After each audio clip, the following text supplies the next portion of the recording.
deve saber. No entanto, que ele vai Força, fazer os Fernando. supões e depois vai... Entra e fecha a porta.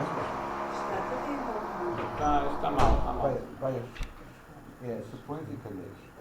É. E que supões, normalmente, eles entram cá embaixo, junto ao cruzamento da Laruja, está bem?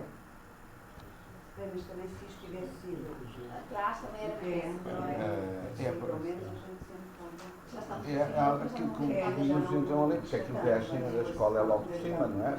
Portanto, até para o autocarro manobrar e tudo, o melhor é ali, não é? Mas ele sabe que é aí embaixo. Eu não sei se o João com certeza não conhece onde fica a escola. Acho que é por isso que infantário. Fizeram estas coisinhas. Mas a Fernanda está na estrada quando vocês.